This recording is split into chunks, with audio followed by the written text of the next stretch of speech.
Hello and welcome to the Oslo Medical Corpus video series. I'm Kyung from the Center for Sustainable Healthcare Education at the Faculty of Medicine, University of Oslo. This video series is designed to introduce you to a digitally supported method of analysis that has proved useful in educational contexts. I will use the Oslo Medical Corpus to demonstrate this method. This is a large suite of electronic corpora running into millions of words of authentic health and health-related texts. I will say more about it later. In this introductory video, I will explain how such a large collection of authentic texts stored electronically, called a corpus, has been used to study health and healthcare-related texts.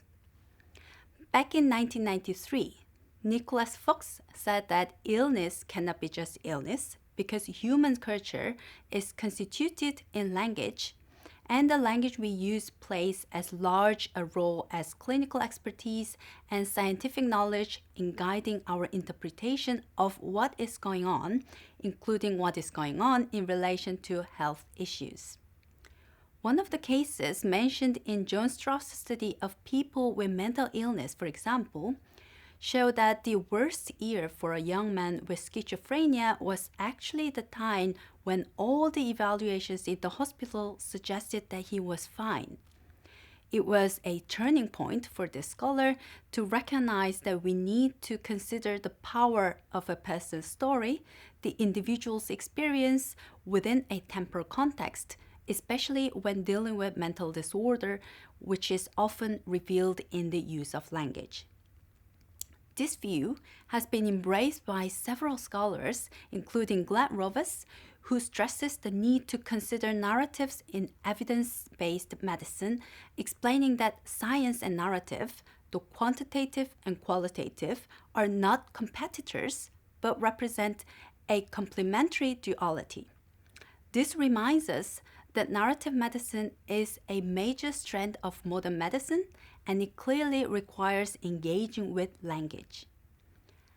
Powered by the computational technology that allows scholars to engage with extensive data sets, a corpus allows us to conduct quantitative analysis of texts to gain insights into patient experiences and healthcare in general. Studies of a body of electronic messages anonymously submitted to a doctor-operated online platform captured at a time when it was not common to initiate online contact with clients and patients revealed that topics related to sexuality and reproductive health were predominant. Pregnant, period, and gay appeared as keywords in the messages that were examined. This suggested that online healthcare consultation can facilitate more relaxed communication, with users feeling more comfortable about discussing conditions that might not be so readily revealed in face-to-face consultations. Corpus analysis has also been used to gain insight into how a particular illness is discussed in the media and to reveal the power structure within which patients interact with medical research. For example, one study that analyzed news articles about dementia, published in the British press between 2012 and 2017, found that dementia was framed in biomedical terms. The most frequent keywords were those related to medical practice rather than patient experience. They included words like care, research, biology, causation, treatments, and biomedical paradigm. This suggests a certain dehumanization of individuals who are largely excluded from the narrative, while authority and power are granted to scientists, medicine, institutions, and pharmaceutical research. There are also studies that have used corpora to identify metaphors that patients, families, and healthcare professionals use to overcome adversity and illness. One study looked at the use of metaphors in Swedish blogs about living with advanced cancer. The authors of this study examined a 2 million word corpus and found that illness is most frequently referred to as a battle, a journey, imprisonment, and a burden.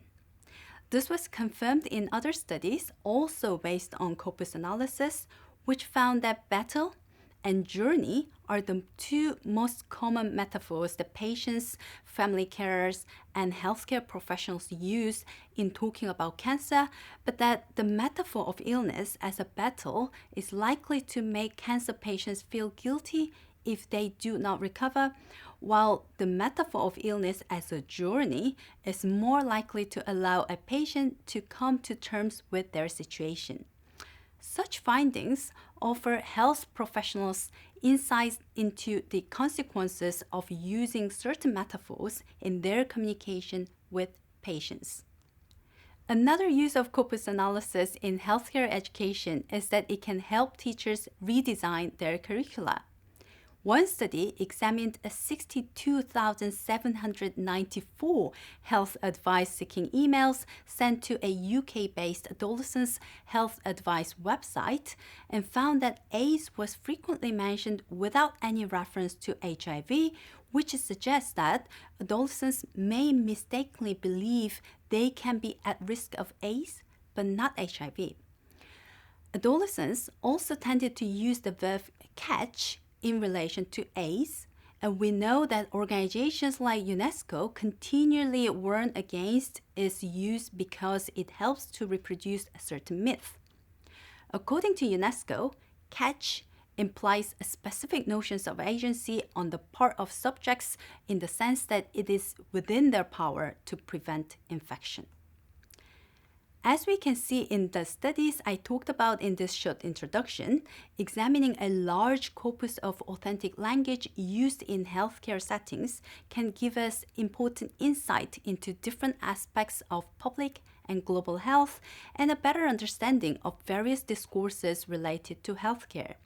The question then is how we can do corpus analysis in practice. I will answer this question in the next video in this series.